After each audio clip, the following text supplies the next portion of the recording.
I call this meeting to order at this time. This is a workshop meeting, but on the agenda, first of all, it's a call meeting. Commissioner Stutz. Yes, gentlemen, what we have is a proposal for a contract between the city and Red Stag, or their parent company, Red Stag Warehousing LLC, for security services agreement. This will allow off-duty city officers to provide security services at the Red Stag site from now, I think through April is when they're thinking they will need to schedule these people. And what this agreement does is set out everybody's status. City officers would be independent contractors in terms of being out there on site. They do have access to the facility with entry and whatnot. And it sets out pretty detailed what their duties are in terms of what they're supposed to be watching after, the area that they're responsible for. And then the city, as those hours accrue, city bills Red Stag each month for what's due, and then they pay, and then the city actually would take care of paying the officers and seeing that taxes and Social Security and Medicare and all that type of thing is taken care of.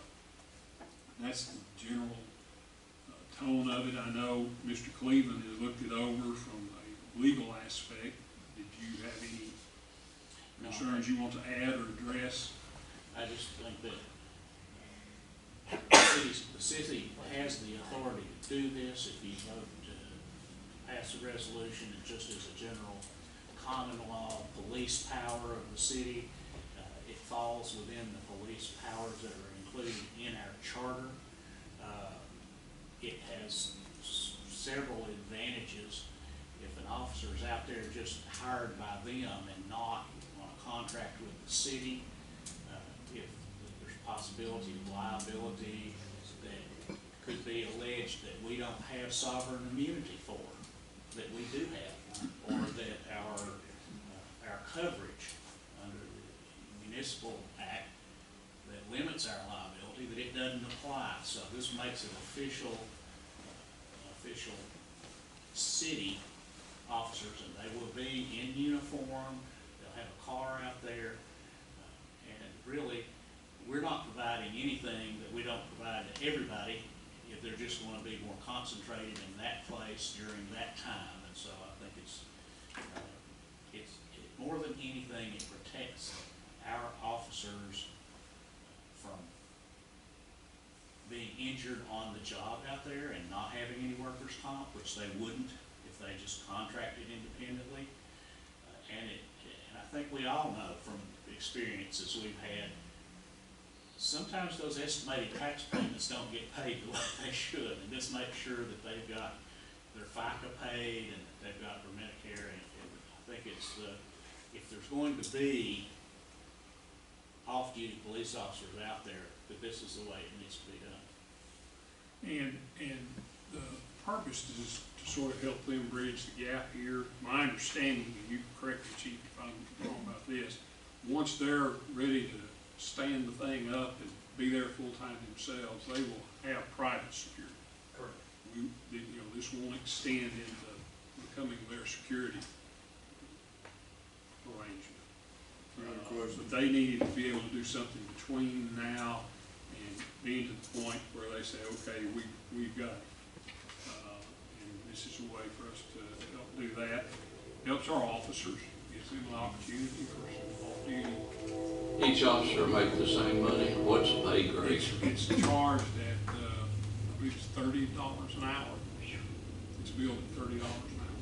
Now that's what we're billing Red Stag. The officers are being paid on the same rate they would be as if they were on duty here. So it'll be some of them will be full-time officers. They're each paid $25 an hour for this extra duty security, and then the extra $5 between 25 and 30 is covering the cost that it will cost the city for work comp, we're not out anything. We will be made whole by what Red Stag is gonna reimburse us. And the taxpayers on that. Question, if they're off-duty policemen out there working, are they covered for city insurance at that time since they're off-duty? They're not off duty. They're city officers employed by the city who are stationed or, what's the proper word? Outside of their normal shift is probably Yeah. the better way to say that instead of Yeah. off-duty. Yeah. So we're using taxpayers' money to pay them out there to guard their business, right? No, because Red Stag is reimbursing. Red Stag's us. paying us, They're gonna pay. including the administrative cost of the bookkeeping, and the insurance, everything, not costing the taxpayer anything. Will there be one officer there per shift or Yes. two? Yeah. Is this 24 hours? Yes. And this is something that they've asked for, we're not looking for business, they've asked for it. But yeah, we're also, like the chief's gonna say, we're providing a fire watch too. This person's not only doing security, they're doing fire watch where they can, have their, Temporary CO. They won't open half the building, we'll then allow them to open half the building because they do not have all their fire systems in place. They have to do fire watch around the clock. And that's one of the things that they're gonna help with, police departments. as well as the security, since the building's not secure. I mean, they're gonna be open without any security type of service. Half the building is not secure good yet. So basically, my understanding is the city of Sweetwater is supplying Red Stag with a concentrated force specifically on off hours, non-shift hours by those officers. For instance, if I work first shift for the city, I can work second shift at Red Stag. Red Stag is paying the salary, the insurance, and the taxes to cover that amount that the city would incur, but is not. Yes, that's correct. So, the other layer of my question, I'm sure it's been taken care of, but just to ask out loud, is with this particular arrangement, is there any special issues caused by insurance or liability or like for instance, like professional liability or general liability? Is there any? There's not anything inherent in what these officers will be doing out there on those off the regular shift. Right.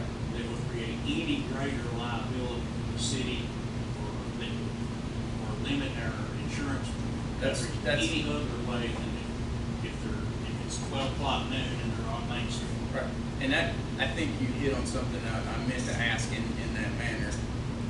By serving this concentrated assistance, it doesn't negate or nullify our insurance or our coverage. We're not doing anything that affects that. I don't know any way that it would. I mean, I don't have a written opinion from I mean, like, email. well, the reason I ask that is a lot of times if we do something a little bit different than our license requires, we'll make a call into, our insurance. I You have? have not. Okay.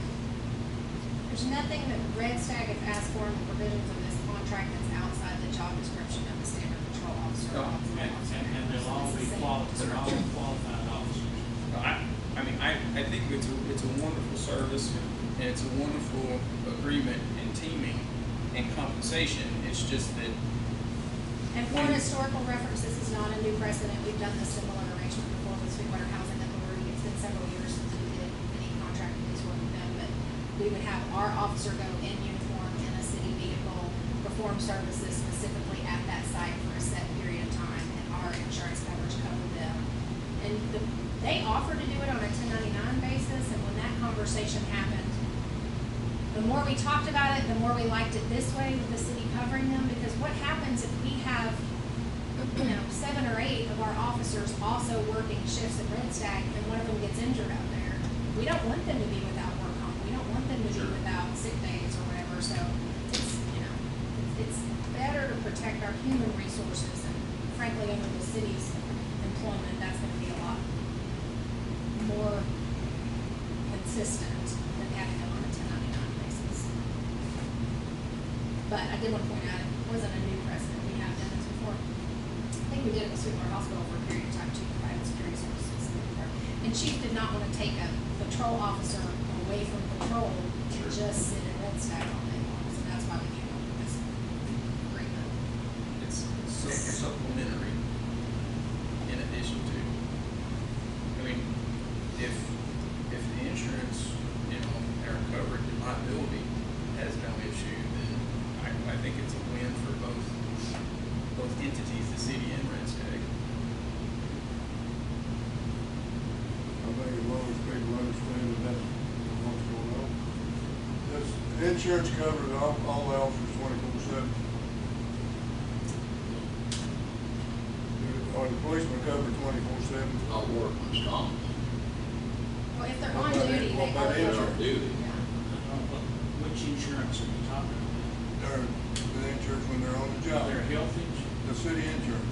Does the city have insurance for what they do?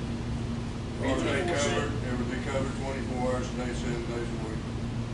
Our insurance. If they're on duty. Hey, Yeah, no, but no, they do. no, Okay, now then, we got off duty or off shift guys going out and work. Are they covered? Commissioner Stutz, I think I want you to supplement this, but let me say, first of all, I'm not an insurance expert, and neither am I an expert on the immunity that the officers have.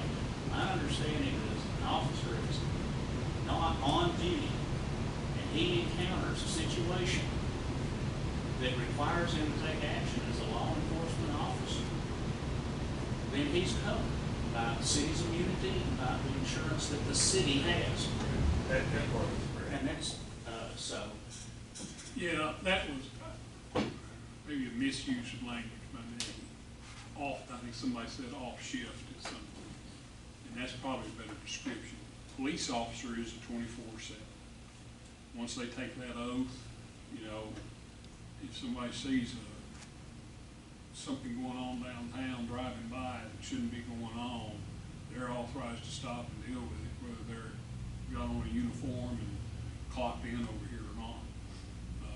And that may be what Mr. Hughes was asking, I didn't understand the question. And I think the reason Mr. Cleveland was trying to understand the question, when you say insurance, the city has liability insurance for that officer. That officer also has health insurance, so, to cover them. So, I think that's why he was trying to understand what insurance. You're talking about the city's liability for having that person out there, and if yes. they were doing this ordinarily on their own, when they're not on duty, on their shift here, and they were injured themselves, they wouldn't have any workers' comp coverage, and they will have this way. So there's more insurance rather than less. What will be the shift, Eddie? 6 of the morning till 6 at night for one, 6 of the You're morning, correct, 6:30. Yes. Huh? You're correct, it's 6:30. Yes. 6:30 Yes. till 6:30? Yes.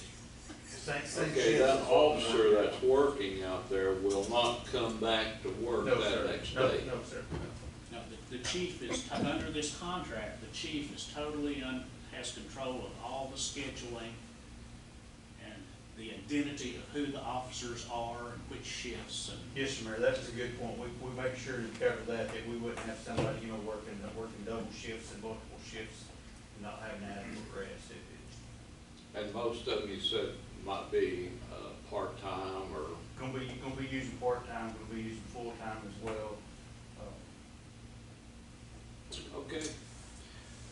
Anything else?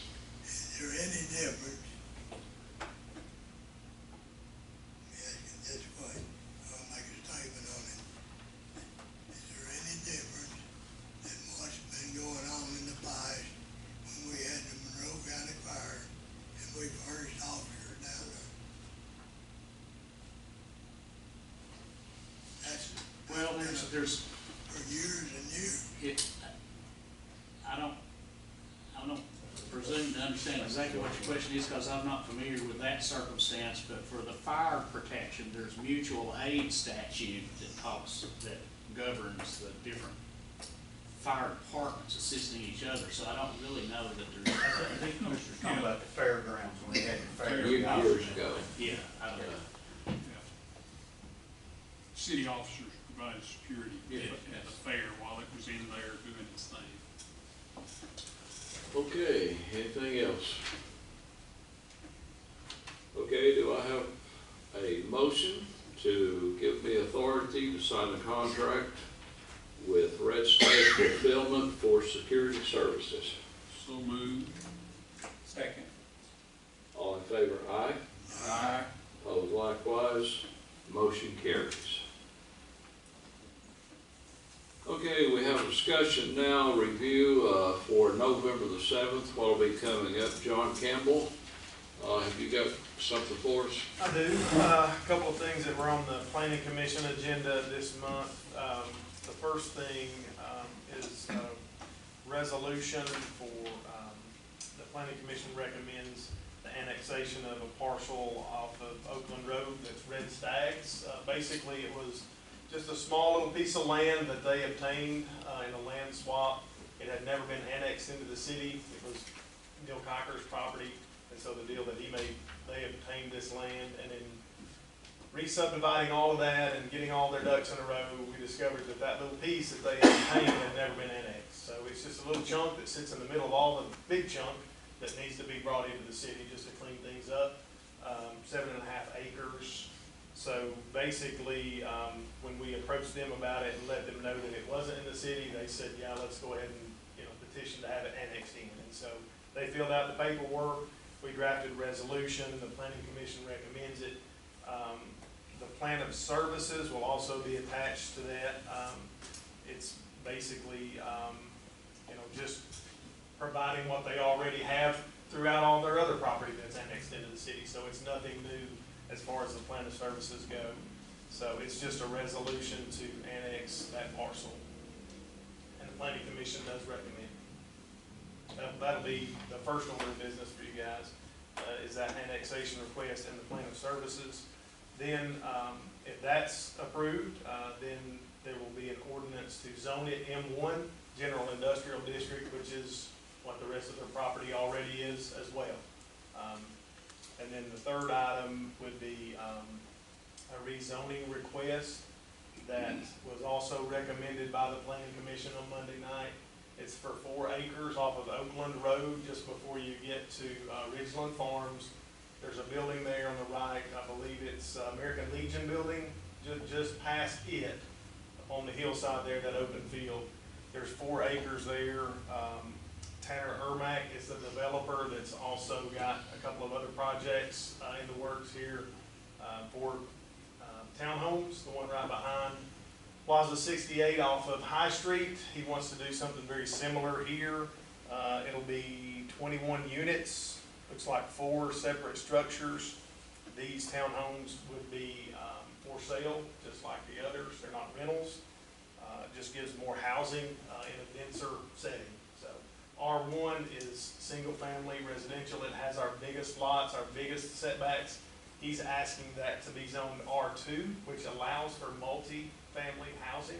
It would allow him to put these units in there, but he would also be doing this one just like the other one, a planned unit development. So those setbacks that are typically required by R2, having so many feet between each structure, those, as a planned unit development, those would not apply because you'd be separated by a partition, a party wall, a firewall in between, between units. So that also will be coming up for you guys, a rezoning request. So again, that one was also recommended by Planning Commission.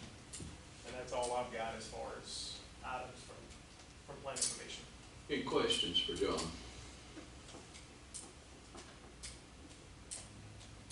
Have we heard anything from the development out behind Burger King? What's happening out there? Haven't seen a formal site plan. They did come back a couple of months, it's probably been 2-3 months ago, with a preliminary plan just to kind of show the number of sites and how it would lay out. They emailed me last week. He had to make a couple of revisions just based on the wetlands down in the bottom there, stream area. But it didn't really affect the number of houses. He's still 200 sites there. But he hasn't sent a formal site plan. They're just trying to do all their engineering and figure out how to navigate that wetland there in the bottom near the interstate. So as soon as they get their final site plan drawn up and submitted, then we can kind of move forward. But until then, it's just a lot of their engineering work. And one thing I will say on the one we were just talking about, may have been you, Mayor, somebody at the planning commission asked the question, where would this one sit as far as a priority list? Because the same developer, Mr. Ermac, has the one behind Plaza 68. He also has property out there between 68 and Monroe Street, and then this would be the third project that would have gotten approval or rezoning from the planning commission. He did say this one would be second on the priority list. The first one is behind High Street. You've already seen some of the stuff going on there with utility work and some, cleared some trees out. This one would be second priority, and then third priority would be the one stretching between Monroe and 68. So that, I think, some people had some question as to when, they would see some of this happening, or how quickly this would be. This one would come second on the list, right behind the High Street. I tell you what I'd like to start doing. I would like to start giving the minutes to the commission for what is discussed in the planning commission. I think it'd be more understandable if, when we get through with the meeting, just type them out and give the commissioners so that they will fully understand what's going on in the building.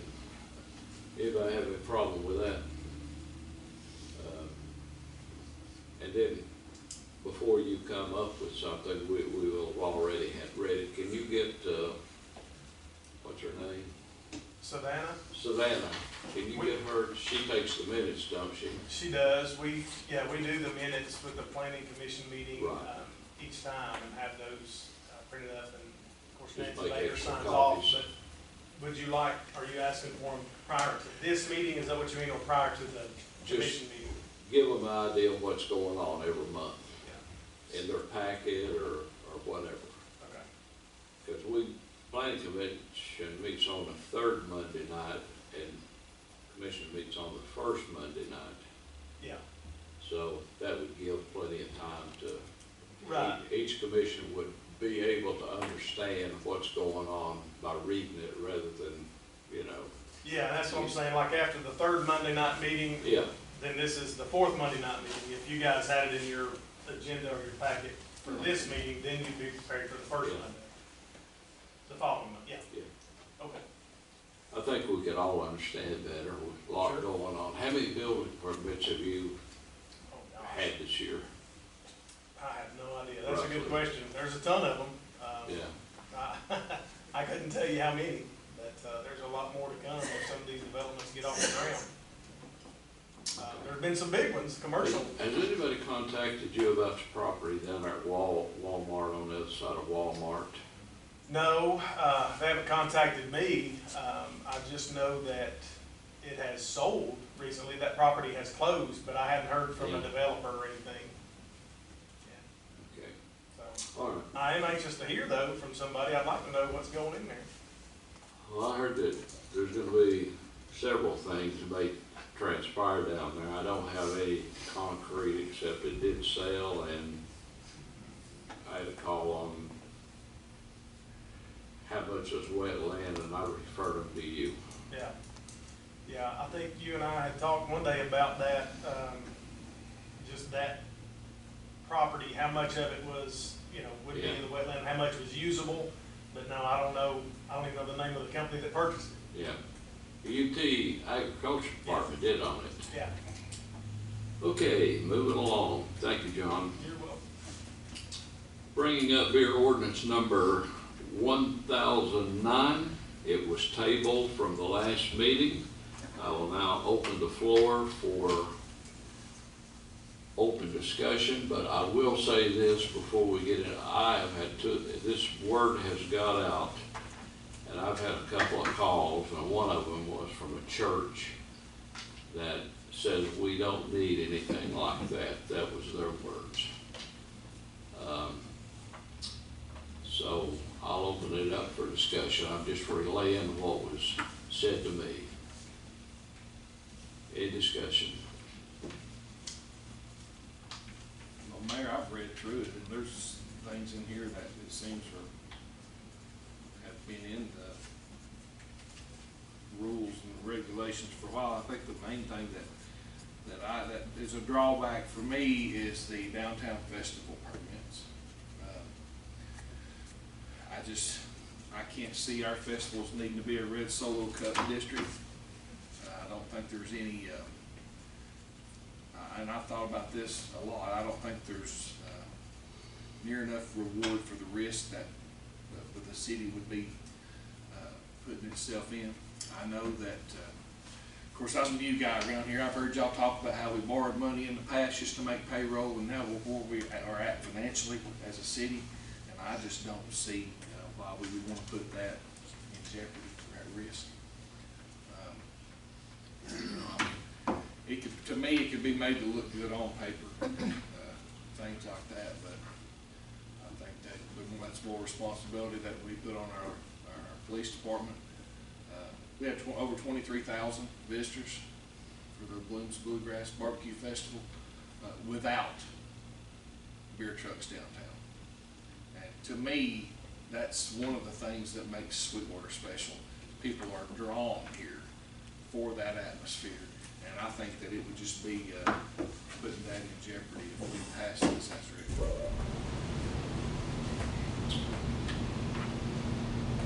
Somebody else?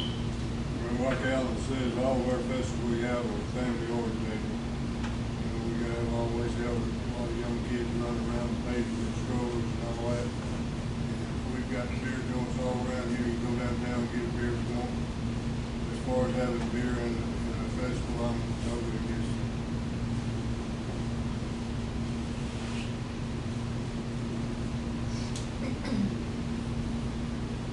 Anybody else? My main concern is just putting the responsibility on the officers to police that on top of what they're already doing. That's what worries me as far as the setting. It's other larger towns like Knoxville has that district kind of already set up, which has kind of a geographical kind of border. But the way ours is so open, I just feel like it'd be hard to police. And that's where I have a concern with it.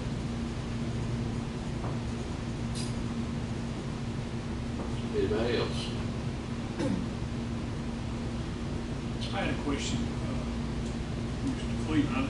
Obviously, a lot of work has gone into this, and I think you mentioned when it came up before that our beer orders might be a little bit dated. Irrespective of this issue of this downtown festival district, are there things in here we need to look at There are. in general? There are. I hadn't really prepared to address just what they are, because I'm just my saying. attention's been on the, Rather than, with all the work that's obviously gone into it, is it something, there and I know are. we can't do anything till we have a meeting and say, take there this are. out and put that in. There We need are. to look at it as a general overhaul of our beer ordinance. Whether this Yeah, one right. part of the Without same or respecting not. that, we do, because in particular, there's things about the applications, how the beer board considers an application, who you can accept one from, who you can't, who you can, well, just for me, excuse me, probably the biggest one that could cause a problem is, since this was originally adopted, the courts have said that it's unconstitutional for the city to deny a beer ordinance to anybody based on citizenship. And that's just one example, and there are several spread out through there. And, you know, if, I think maybe the way, for me to prioritize my time on which ordinances and such I'm working on, if this doesn't pass or isn't presented or whatever, then I'll strip all of that out and go back and then do a summary highlighting the other things. But I know Jessica's got 2 or 3 pretty major rewrites of ordinances on my table that I need to take up that would be more important than that. Well, I guess what I'm saying is, with the work that was done, is it good enough to start that we need to just kind of pick it up? Oh, yeah, yeah. Even if this part gets left out? Oh, yes, yes. Look at Yeah, we're gonna do that. It'd be advantageous for us to go back and review everything, kind of let that. Well, I think what we can do is after you're through with your consideration of downtown festival district, then I'll go back and strip those parts out and do just a short, like, 1-page summary highlighting the other things that are in there, or changes from what we're currently in. And at least we can keep it moving forward to update the majority without letting that one piece stop the update. But what are you talking about, where else would this fit, other than festivals, beer trucks and things like that? Where else would it? Now, I'm talking about other kinds of changes. Oh, They okay. don't have anything to do Don't with have to beer do with trucks or this. fest- right. Yeah. It's the general housekeeping, bringing the whole ordinance up to date. So this is what you written up now, is an up-to-date version, including the festival. If we take the festivals out, this other's still good, right? Right, but in order for you all to act on it, well, Or not?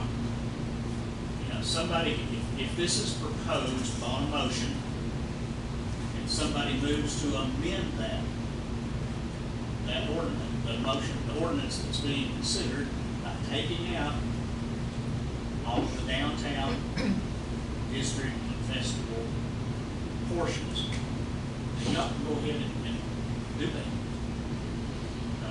And then before it comes around for a second reading, you know, it'll be up to me to go back and accomplish what you all voted on. Okay, we'll put it on the agenda for city council meeting, and then we'll vote on it and put the amendments to it as necessary.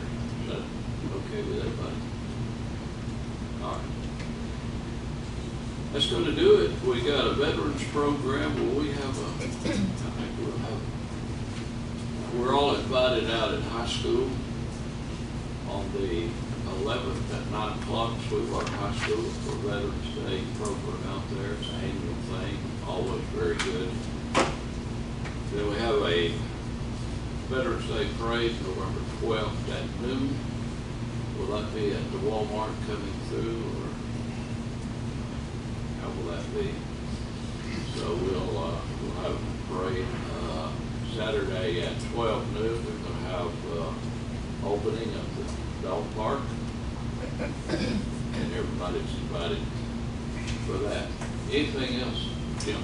If I could just share with the other commissioners, so you know what's going on with the police department. Most recently, changing our structure, our people involved anyway. The chief recently promoted Officer Turpin to be sergeant in the department. Due to some other changes, Mr. Watson, different folks, over the last 3 or 4 months. Just so you all know, Jerry Turpin is now sergeant in the department. Effective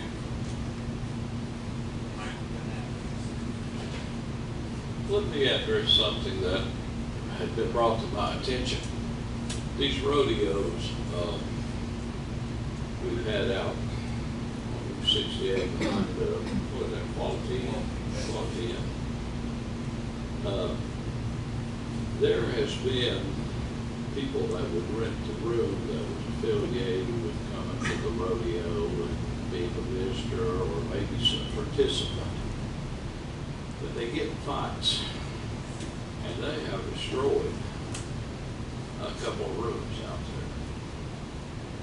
Well, the lady at the motel says, we call the Sweetwater Police Department, and they say it's not in our jurisdiction. Call McMinn County. Well, they call McMinn County, and they say, that's not us, that's Sweetwater, they're in charge of that. Do we need to come to some kind of agreement on, when we have an incident like this, who takes precedence? Right now, does anybody know? No, it's the city of Sweetwater, we'd be the one to respond. And if you talk to that person, you just have her come by and check with me, Mayor, because I did a 911 call check from the last rodeo we had, and no one called 911. This was, I think, 2 months ago, or three, could have been three back. There's It wasn't pressing her too bad. There's an issue with 911 out there too. It on will that take border. them 2 nights. It automatically sends them to McMinn County. We've had this issue, fire department, police department, wrecks on that side of the interstate, phones hit McMinn. I mean, it's just that you're hit and miss as to whether the 911 system and how you ever get that changed, if you can figure it out, you do it better. It's just like you going down the interstate or something, and you call from somewhere that picks up, because we have the same things, but just for the record, board, that's ours out there, that's us in the fire department. Well, she said, we don't know who to call. Yeah. You know, it's got to the point where and. Just tell them they need to talk to the Monroe County dispatch, maybe. Well, aren't you on the 911 board? I am, but that, Could I you can't, not? I can't answer the phone for them over there. No, but y'all have meetings, don't you? Could you bring this up and see what can be done? But like I said, it depends on where the phone call's coming in from, are they calling on their cell phone, you know, how are they making? But you are aware of this, I mean, are Yes. you aware of this? Yes, yeah, it's happened. It's been a problem multiple times. Okay. I had gone out there and spoke with them too, because we were talking, you know, we had some complaints of the noise and the disturbances at the hotel and things like that. And when I spoke with a lady that was on, the shift manager that was there, I don't remember her name, but I've got her card in my desk. She did ask, she mentioned calling Monroe County Police Department or 911 dispatch, put her to Monroe County. And so I just suggested call straight to Sweetwater PD. I said, it's in our district, just call Sweetwater PD. Don't, you know, because if you call 911 and they dispatch Monroe County, Sweetwater PD doesn't even know. Like, they don't know you've got a complaint, so just call them direct. The problem I've seen in the past is if they call out there, it goes to McMinn County, instead of McMinn County dispatching them to Monroe County through their phone system, they say, oh, that's not us, and they hang the phone up on them. Well, then they call right back, it's gonna go right back to McMinn County.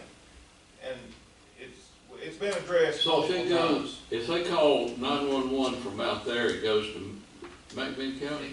I'm glad you brought that up, Mayor, because like I said, when I've been checking for a call history, there's not gonna be one if it's going to McMinn County. Right. It can go both ways, you never know, it's hit or miss. It just depends on if they're talking on the cell phone, what tower it hits, if they call landline.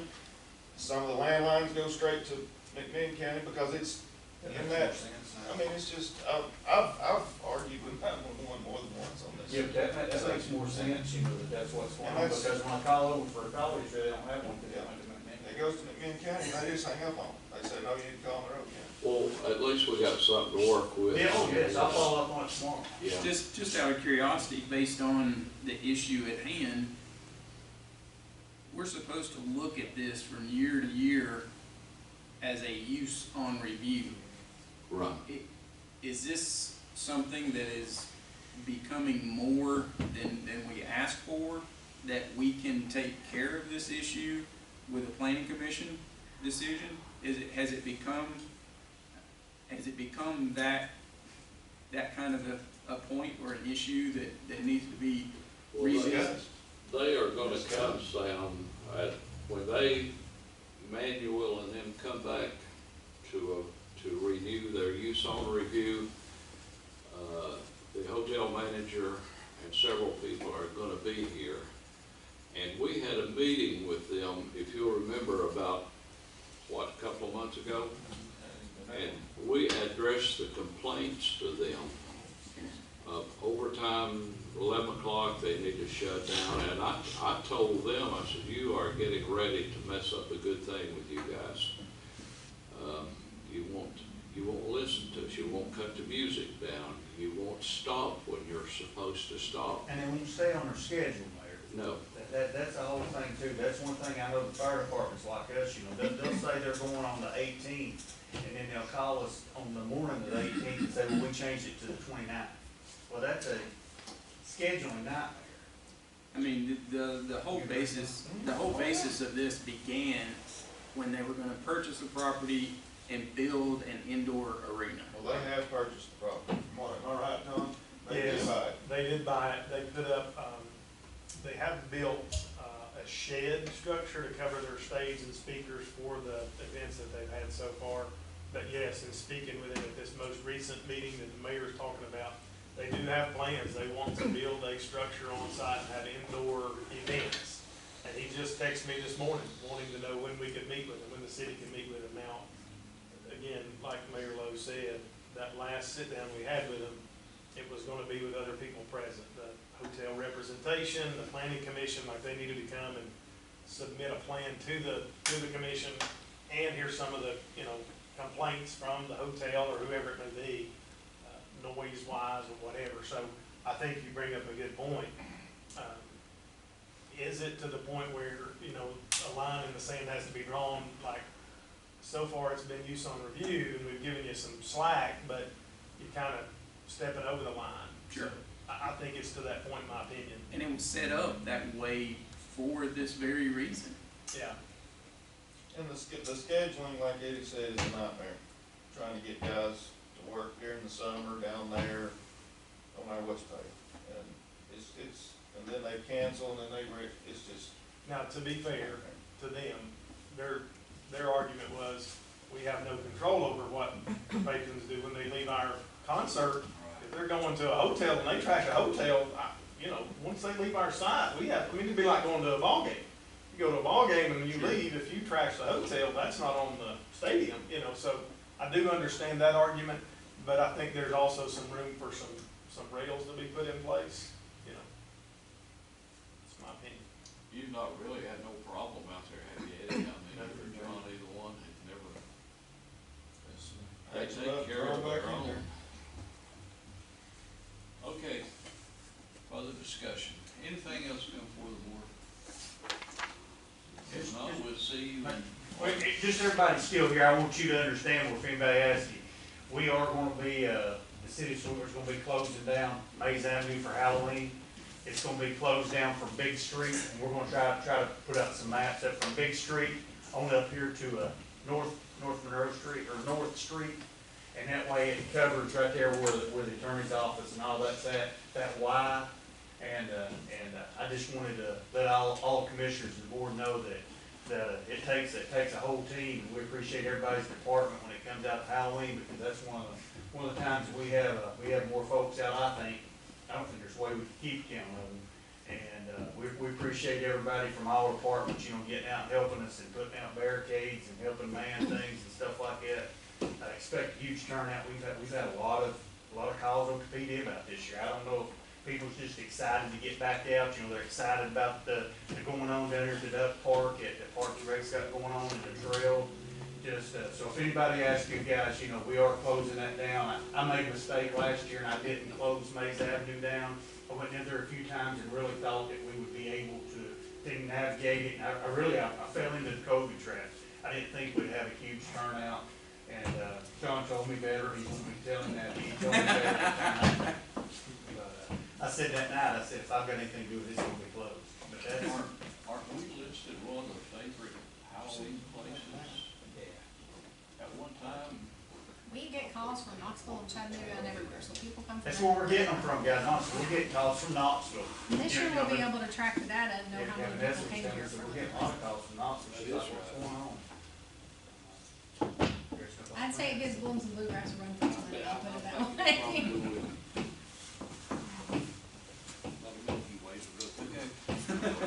If nothing else, anything else, all minds clear, we are adjourned.